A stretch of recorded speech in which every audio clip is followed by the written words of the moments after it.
Hey guys, it's me again, Debbie.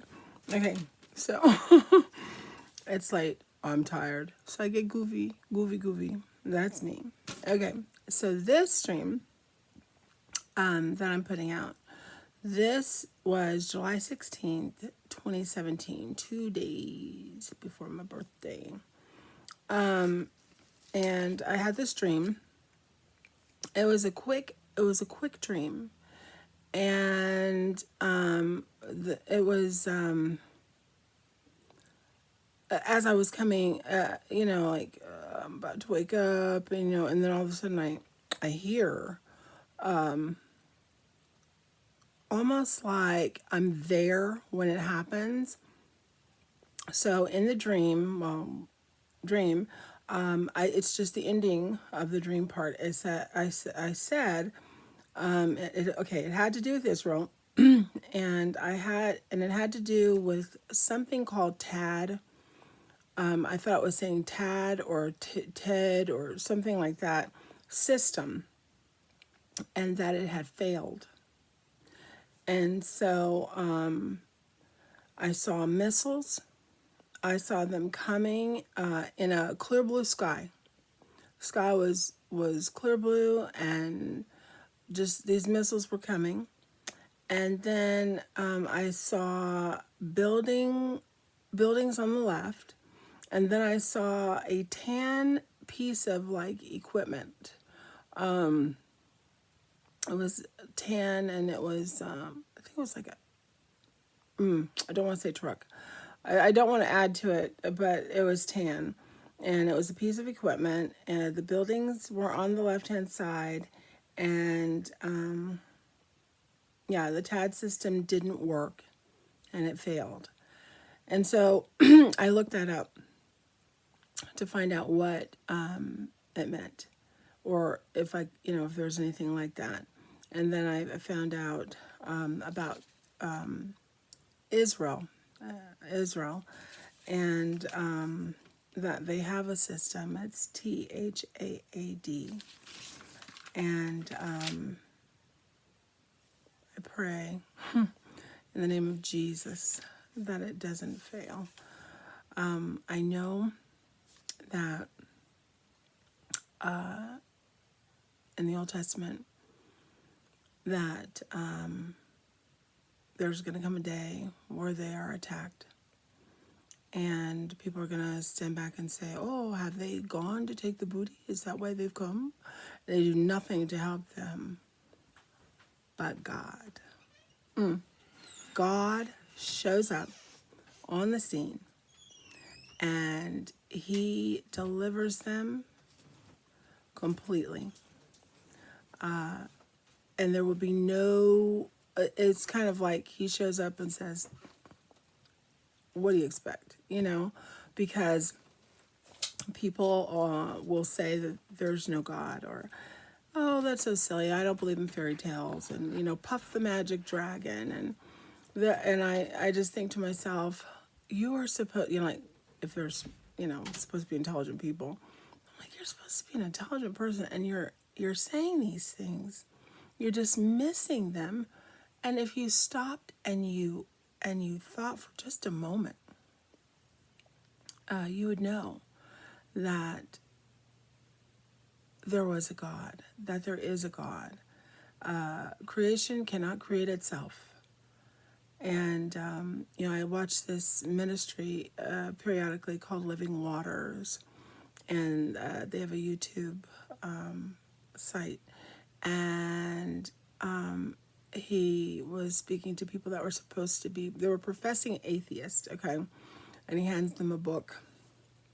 And it's a book with, I haven't seen the book itself. I just was able to look at it a little bit through the camera of what I was seeing through the actually television. And you could see that, the pages were colorful and things of that nature. And he said, it was like, so what if I told you that just fell out of the sky? All the pages came together, 1 through to whatever, how many pages there are, that the index came together, and that all the all the words landed on the page. And Everything in sequence, everything the way it's supposed to be. What if I told you that just happened? It fell out of the sky and just boom, it just happened that way.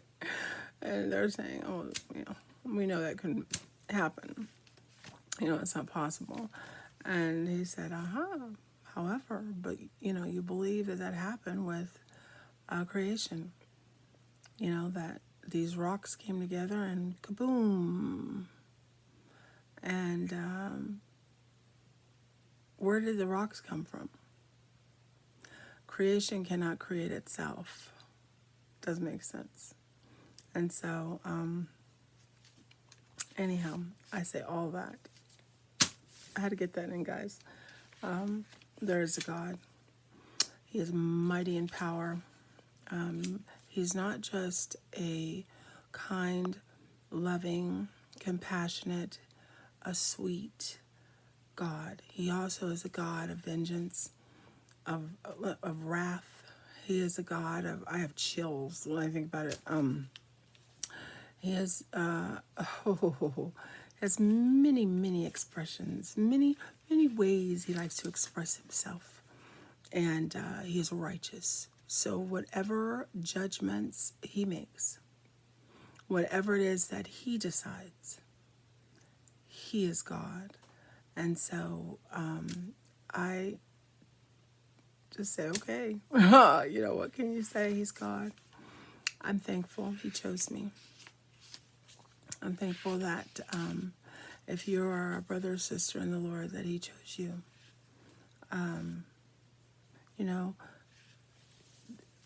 Everyone has an opportunity to come to Christ. When I say he chose me, it's kind of like, from the very beginning, he knew who would and would not accept the call. Christ and all that he did, the blood sacrifices. Interesting, it's Pentecost. We just had Pentecost, it's past 12. And, he showed up in Egypt and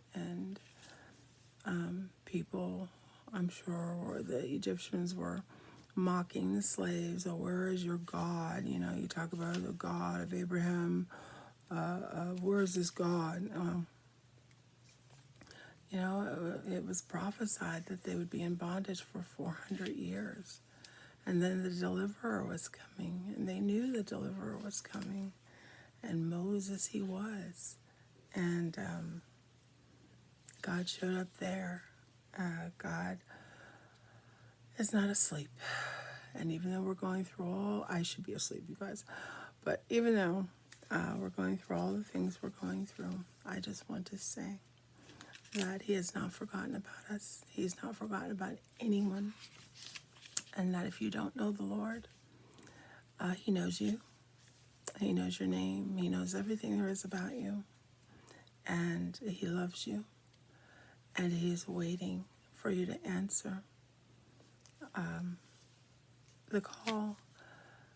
He is beckoning you to come and accept the atonement for your sins and lay down everything that you think you're in control of and surrender yourself to him, because he is the only one that can help us. We like to think we're in control of things, guys. We control nothing. We really think we do, but we don't. It's really sad. I just had that revelation again concerning my daughter. And I won't get into that, but needless to say, there's, we wish that we could change things and make things a certain way, just like that. And that's something we might say, oh, so brilliant, or might do, will just suddenly take root and suddenly there's a change, or there's an understanding of what it is you're supposed to do, or what it is. The bottom line is that, we can plant seeds here and there, and we could water, we need to listen to the Lord, and He'll tell us when and where to do things. We have to be attuned to what He's saying. Otherwise, a lot of times, we get in the way of what He's trying to do. And so we like to think we're in control, and we're not.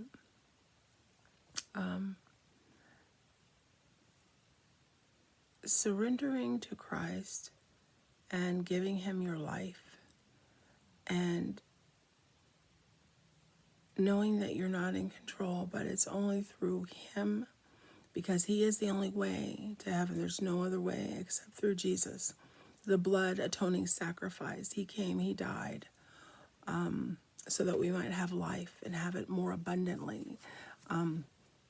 Everyone will go to hell, will die and go to hell. He didn't make hell for us. He made it for the devil and his angels. The devil's angels, kind of, sort of, the ones that rebelled. He didn't make it for us. However, we choose what we want to do. We have a will, and we have to surrender our will to Him. There's freedom and liberty in surrender, where you don't have to try to fix everything, and you don't have to make everything right. You can't do it. I've tried. I'm telling you, I've tried. I have failed miserably in so many ways. So, I said I wasn't going to cry. I don't want to get on here and do that every time. I'm sorry. I'm just an emotional person, and I am a witness that we need Christ. And we cannot make it without Him. We think we can, we can't. And my prayer is that the Lord shows us, and sorry guys, that the Lord will, that we will allow the Lord to have His way in our life. Give Him a step out of the way, and let's let Him do what He does oh so well, and that is Lord. Okay, He wants to lord over us, and it's okay, because He's God. And so guys, I just want to say that time is running out. There's people who say, oh, you're just putting fear out there and people are afraid to go to hell. Well, good. You should be. You should be very, very afraid. It's not something that you would ever want to do. You would never want to be there. And if that's what it takes to get attention, then okay, so be it. I am not intentionally trying to sow fear, but I tell you what, nobody can come to Christ unless they be drawn. And I don't do the drawing. It's Christ who does the drawing. I just want to be used in any way that He sees fit. So I'm just being honest and transparent with you guys. Time is running out, and the Lord is coming. He is coming. He's coming to get His bride. His bride. And The Day of Wrath is a movie that you guys should take a look at. I watched it. It's on Amazon. And it explains the way a Jewish wedding works, the way when a person is betrothed to someone, and the things that take place, and that whole process it's a long process, and it's very interesting. But the bride waits for him to come and get her, kind of like what we're doing. If you're saved and you're waiting for the Lord to come and take us home, we don't know when He's coming. He doesn't know. Well, in the Jewish custom and the way that they do things, especially in Galilee, which is where all of them were from, They didn't know, they didn't have a clue. Only the dad knew. The dad of the groom. So only he knew when it was going to be. And then he would say to his son, go and get your bride. And he was building a room on the house, kind of like what's happening in heaven. I think about, gosh, the correlation is just, it's amazing, you guys. You need to watch that movie. It's really a documentary in a way. It explains how things work according to the Jewish custom, because guess what? Jesus was Jewish. Oh yeah. Yeah. And so, anyhow, check it out. And I love you guys with the love of the Lord. And that was my dream about the THAAD, THAAD system. And so I wanted to just say that. And you guys leave me comments or whatever. If you have any interpretation of anything, please let me know. Any words, anything like that. I welcome my brothers and sisters.